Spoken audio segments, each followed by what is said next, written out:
देखिए पहला क्वेश्चन ये कह रहे हैं कि the moment of force of 10 newton about a fixed point O is 5 newton metre. तो यहाँ आपको मोमेंट ऑफ फोर्स दे रखा है, तो मोमेंट ऑफ फोर्स का फॉर्मूला क्या है? Moment of force is equals to F into distance. ये वैल्यू है इधर 5 न्यूटन मीटर, फोर्स है 10 न्यूटन और हमें डिस्टेंस बतानी है d। तो 5 से 2 टाइम्स कैंसिल हो जाएगा and d is equals to newton से newton cancel 0.5 metre. This is the answer. Simple question हो गया, ठीक है। सेकंड में क्या रखा है? A nut is open by a wrench of length 10 centimetre. ये जो लेंथ होती है ये डिस्टेंस का काम करेगी। जैसे रेंज इस तरह का बना देते हैं हम, यहाँ पे ऐसे ऐसे ऐसे करके नट लगाया जाएगा और ये टोटल जो लेंथ है दिस इज ऑफ 10 सेंटीमीटर।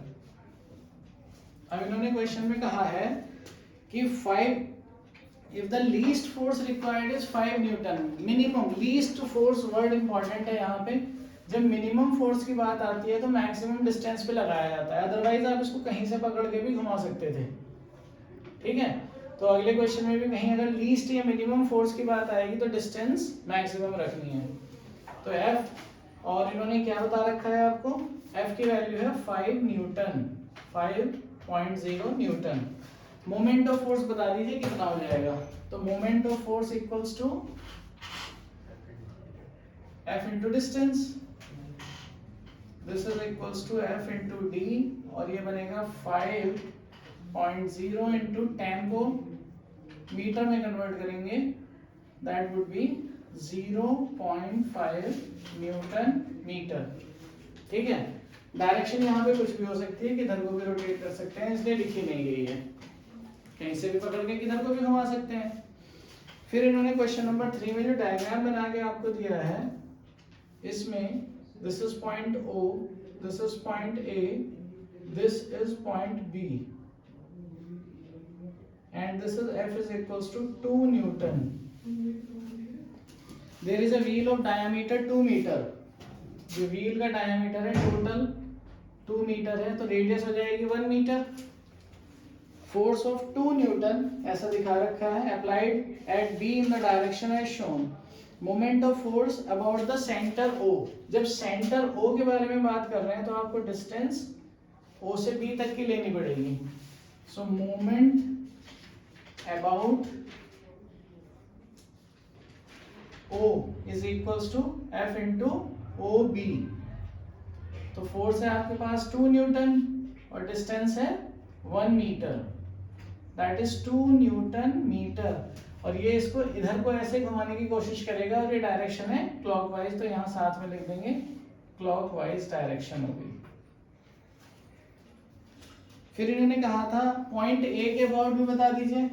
तो फोर्स की पॉइंट A से जो डिस्टेंस है वो कितनी हो जाएगी? मोमेंट अबाउट A, फोर्स की A से डिस्टेंस हो जाएगी टोटल 2 मीटर। सो आपको मिल जाएगा answer 2 newton into 2 metre and that is 4 newton metre. This is also in clockwise direction, ठीक है। यहां से ये भी इधर को ही बन जाएगा। नेक्स्ट क्वेश्चन में क्या कहा गया है? फोर्थ क्वेश्चन में है डायग्राम आपको ऐसे बना के दिया है इन्होंने।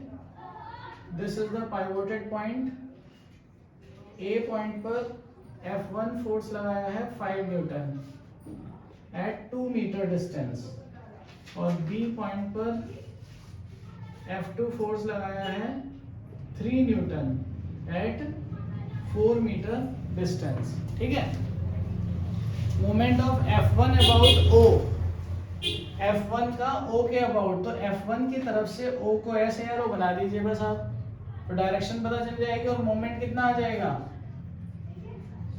F1 into OA, F1 into OA 5 into 2 10 newton metre. कौन सी डायरेक्शन है?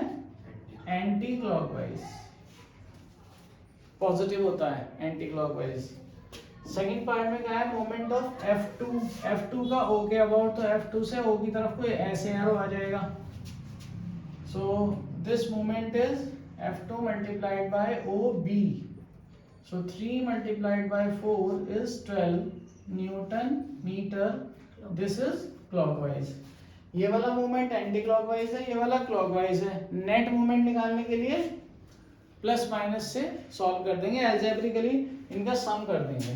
Total movement, so total movement about O is equal to, anti clockwise वाला पॉजिटिव लिखा जाता है तो +10, क्लॉकवाइज वाला नेगेटिव लिखा जाता है तब -12. Answer is -2 newton metre. और -2 का मीनिंग 2 न्यूटन मीटर क्लॉकवाइज. इस तरह से डायरेक्शन का भी पता चल जाएगा. फाइन. नेक्स्ट क्वेश्चन देखेंगे. नेक्स्ट में भी इन्होंने आपको डायग्राम बना के दिया है, इधर सॉल्व कर लेंगे.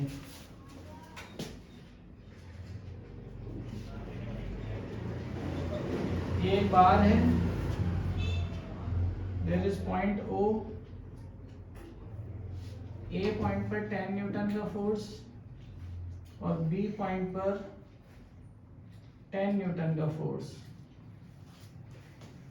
बीच में पॉइंट O है जो कि 4 मीटर पर है, तो इधर वाला 2 मीटर हो जाएगा, ये मिड पॉइंट में लगा हुआ है, और ये भी 2 मीटर हो जाएगा, मिड पॉइंट पर है O.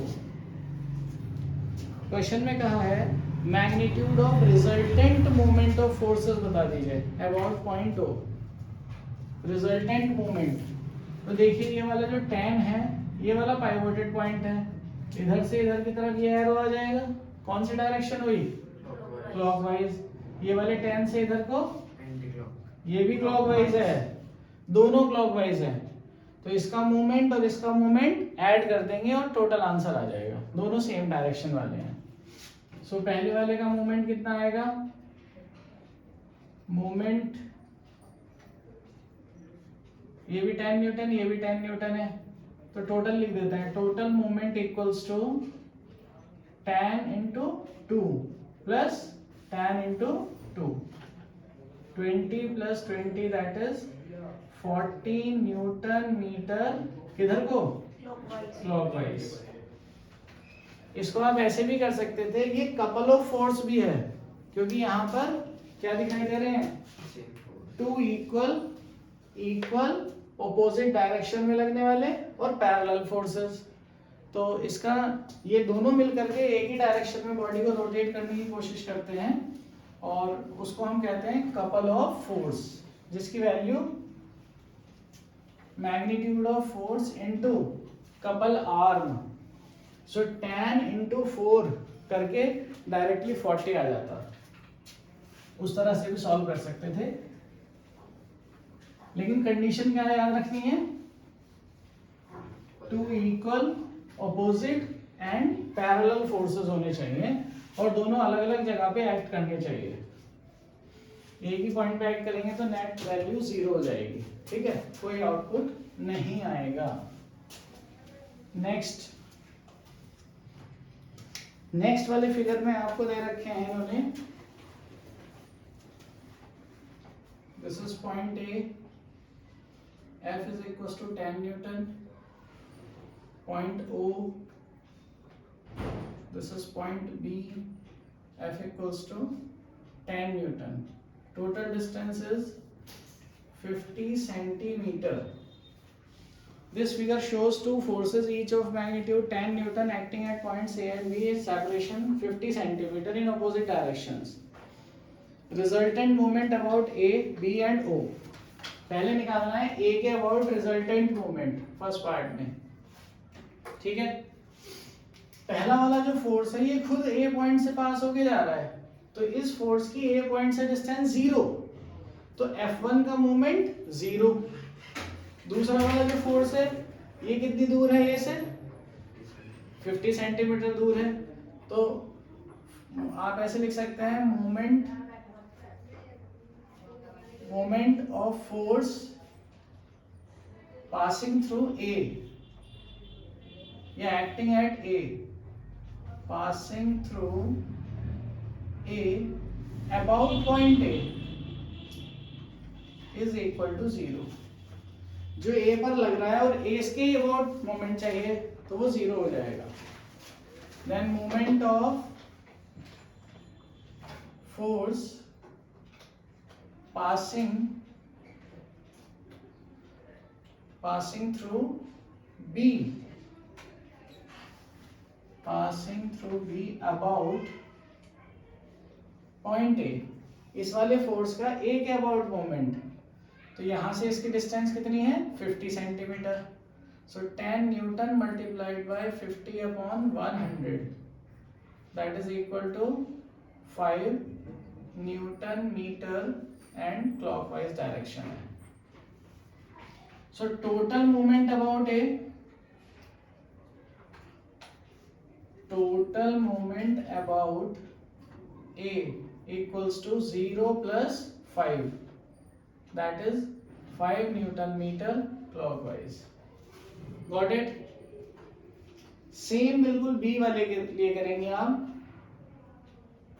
जो फोर्स खुद B पॉइंट पे एक्ट कर रहा है इसका B के अबाउट मोमेंट हो जाएगा 0 और A वाले के अबाउट यहां से यहां तक की डिस्टेंस 50 सेंटीमीटर है और डायरेक्शन क्लॉकवाइज आ रही है, तो 0 प्लस 10 इंटू 50 ये सेम आंसर आ जाएगा।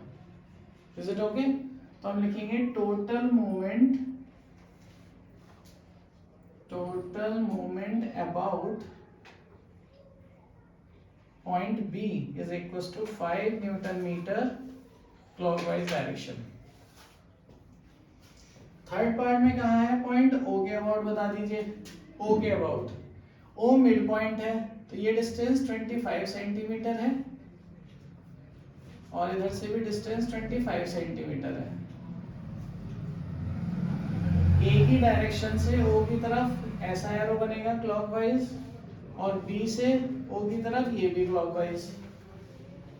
दोनों इक्वल मैग्नीट्यूड के हैं, अपोजिट डायरेक्शन में हैं और पैरेलल भी हैं, तो इसका भी टोटल मूवमेंट आप कपल वाले फॉर्मूले से निकाल सकते हो। ठीक है, ये बन जाएगा टोटल मूवमेंट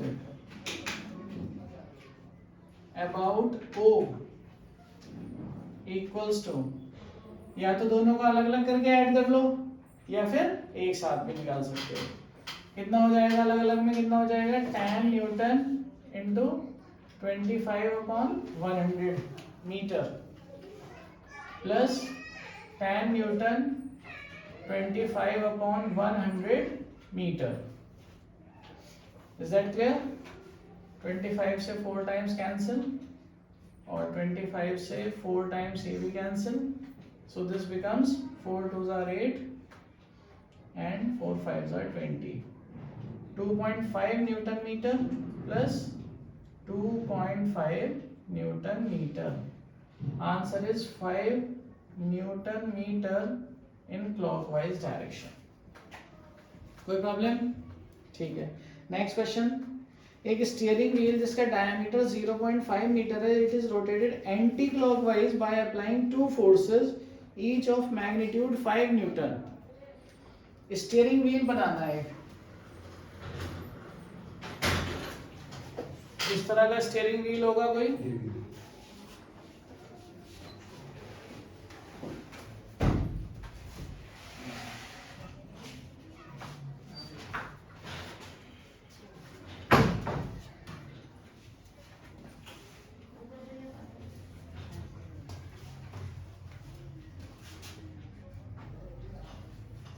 ये सेंटर हो गया, यहाँ से मान लीजिए पाइवोटेड है इस तरह से। अब ये कह रहे हैं इस स्टीयरिंग व्हील को डायमीटर 0.5 है, it is rotated anti clockwise by 2 forces. Anti clockwise घुमाना है इसको, तो इधर को घुमाना है। yes, एक फोर्स आप ऐसे लगा सकते हो और एक फोर्स, दोनों फोर्सेस कैसी डायरेक्शन में होने चाहिए? अपोजिट डायरेक्शन में होने चाहिए, तब वो मिलके एक ही डायरेक्शन में घुमाएंगे। कपल ऑफ फोर्स बनाना है। Got it? तो काफी सारे आप इसके आंसर बना सकते हो, जैसे एक यहाँ से ऐसे और एक इसके बिल्कुल अपोजिट डायरेक्शन में। तो ये दोनों मिलकर के ऐसे रोटेट कर देंगे एंटी क्लॉकवाइज। एक आंसर ये हो सकता है। दूसरा आंसर यहाँ से एक बना दें और एक यहाँ से बना दें, ये दोनों भी आंसर हो सकते हैं। Is it fine? हमें लेकिन एक ही पेयर दिखाना है तो इसको हटा देते हैं, कोई भी एक पेयर बना रहने देंगे। और इनका मैग्नीट्यूड है 5 Newton. This is of 5 Newton, this is also of 5 Newton. Draw a diagram and calculate the moment of forces applied. Moment of forces. So total diameter is given as 0.5. यहाँ से लेकर यहाँ तक की जो डिस्टेंस लेंथ है 0.5 metre है। These are two equal, opposite and parallel forces forming a couple of force. ऐसे और ऐसे घुमा रहे हैं। So इसका मोमेंट कितना आ जाएगा? Moment of force is equal to, एक फोर्स का मैग्नीट्यूड रख दीजिए 5 न्यूटन इंटू दोनों के बीच की distance 0.5 metre, and answer is 2.5 newton metre in anti clockwise direction.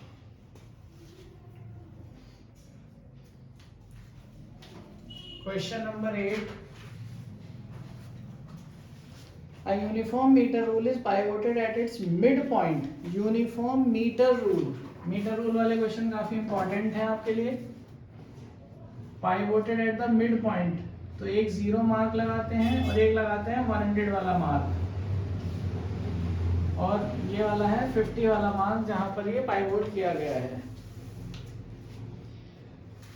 Weight of 50 gram force is suspended at one end. Where should a weight of 100 gram force be suspended to keep the rule horizontal? 50 gram force तो एक जगह suspend कर दीजिए, one and पर, एक किनारे पर 50 gram force है। अब क्या होगा, ये इसको ऐसे अपने वेट से ये वाला फोर्स ऐसे करके झुका देगा। अब उन्होंने कहा है इसको हॉरिजॉन्टल रखना है हमें, तो हमारे पास एक और फोर्स है 100 ग्राम का, उसे किधर लगाया जाए और कहां पर लगाया जाए। तो एज्यूम कर लेते हैं कि उसको, ये तो श्योर है कि राइट हैंड साइड में लगाना पड़ेगा जिससे कि मूवमेंट इधर को आ जाए। ये वाला क्लॉकवाइज एंटी क्लॉकवाइज मूवमेंट इधर वाले क्लॉकवाइज मूवमेंट से बैलेंस होना चाहिए। Let us assume that it is being applied at a distance of x centimetre from the pivoted point. Is that clear? फिर कैसे करेंगे आप इसको, anti clockwise movement equals to clockwise movement, anti clockwise movement equals to clockwise movement to keep it in horizontal position और in equilibrium position. Fine. देखिए ये कितना है, यहां से यहां तक की डिस्टेंस 0 से 50 तक 50 सेंटीमीटर हो गया, और ये 50 ग्राम फोर्स है। So 50 gram force into 50 centimeter equals to 100 gram force into x centimeter। Simplify करेंगे तब ग्राम फोर्स से ग्राम फोर्स कैंसिल, 50 से 2 टाइम्स कैंसिल और 2 से 25 times cancel. x is equal to 25 centimetre from the pivoted point on the right hand side। Is it okay? या फिर अभी यहाँ पर ये श्योर नहीं था कि इसको 50 ग्राम फोर्स 0 पे ही लगाना है क्या, कोई इधर भी लगा सकता है, तो फिर इधर वाली साइड में 25 सेंटीमीटर पे आ जाएगा। इसलिए ऐसे लिखेंगे 25 centimetre on the other side, on the other side of 50 gram force.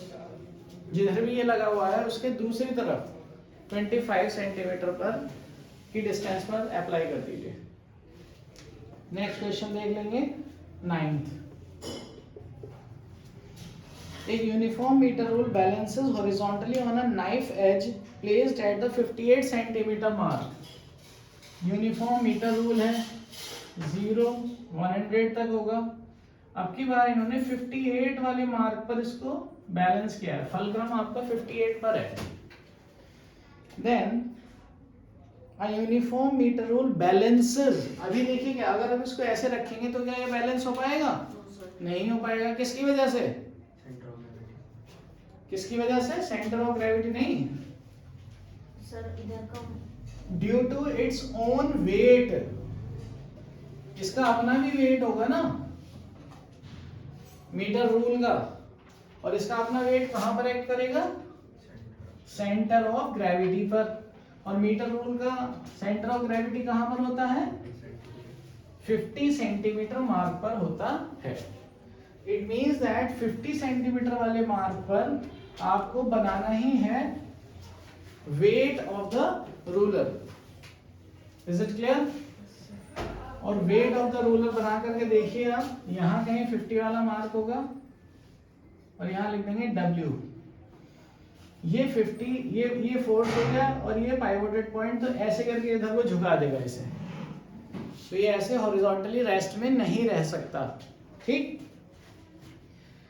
इसी वजह से ये कह रहे हैं कि a uniform meter rule balances horizontally on a knife edge placed at 58 centimeter mark when a weight of 20 gram force is suspended from one end।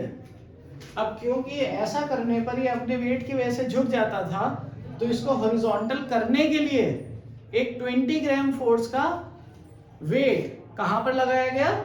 Eight one end. अब end तो दोनों है, ये भी है और ये भी है, कहां पे लगाया जाए? तो अगर आपको डायग्राम से ये क्लियर होगा तभी आप इसको चेक कर पाएंगे कि वो वाला जो है हमें 20 ग्राम फोर्स इधर वाले एंड पर लगाना होगा 100 सेंटीमीटर मार्क पर। Got it? और फिर ये इसको बैलेंस करेगा, इसका मतलब इधर वाला मूवमेंट और इधर वाला मूवमेंट दोनों इक्वल होने चाहिए। और ये डिस्टेंस कैसे निकाल लेते हैं? 58 माइनस 50 दैट इज 8 सेंटीमीटर। ये वाली डिस्टेंस कैसे निकाल लेंगे? 100 minus 58 that is equals to 42। got it? So draw a diagram and what is the weight of the rule। इसको आप समझ लीजिए, वेरी इंपॉर्टेंट क्वेश्चन में से एक था ये। तो यहां पर हम लिखेंगे anti clockwise movement should be equal to clockwise movement. This is W into 8 centimeter equals to 20 gram force into 42 centimeter। जो क्वांटिटी अननोन होती है उसकी यूनिट हम नहीं लिखते हैं, उसकी यूनिट अपने आप आ जाएगी यहाँ से। So W is equals to 20 gram force into 42 centimeter divided by 8 centimeter, और सेंटीमीटर से सेंटीमीटर कैंसिल। अभी इसको सिंप्लीफाई करने के लिए 4 2s are 8, 4 5s are 20, 2 2s are 4, answer is 105 gram force. This is the answer. Any problem? Next question very quickly. यहां पर आपको डायग्राम बना के दिया है इन्होंने। This is the diagram. It is pivoted at point O at a distance of 40 from this point. We are having a force of 40 gram force. The diagram shows a uniform bar supported at the middle point. A weight of 40 gram force is placed at 40 centimeter on the left to the left of the point O। अब क्या हो रहा होगा? ये वाला force इसको इधर को झुका देगा, तो इसमें बैलेंस नहीं रह सकता। इन्होंने क्या कहा है? How can you balance it? How can you balance the bar with a weight of 80 gram force? तो आपके पास अगर 40 ग्राम का ही दूसरा होता तो जितनी डिस्टेंस पे इधर रखा था उतनी डिस्टेंस पे इधर भी रख देते, लेकिन वो ज्यादा वेट वाला है, वो है 80 ग्राम का। ऐसे नहीं कर सकते कि मतलब फोर्स डबल कर दिया तो हम डिस्टेंस आधा कर देंगे। तो आप शो कैसे करेंगे? कैलकुलेशन में तो बताना पड़ेगा। अब ये वाला फोर्स जो है इसको रोटेट कर रहा था एंटी क्लॉकवाइज डायरेक्शन में, तो हमें दूसरी साइड में लगाना पड़ेगा at a distance of x units from point O। This is forming anti clockwise movement, this should form clockwise movement and they both should be equal. Anti clockwise movement should be equal to clockwise movement anti clockwise में 40 gram force into distance is 40 centimetre. This side 80 gram force into x. Gram force से ये वाली unit cancel, 40 से ये 2 times cancel, 2 से ये 20 times cancel. तो x is equal to 20 centimetre is the answer. Fine, that is easier one.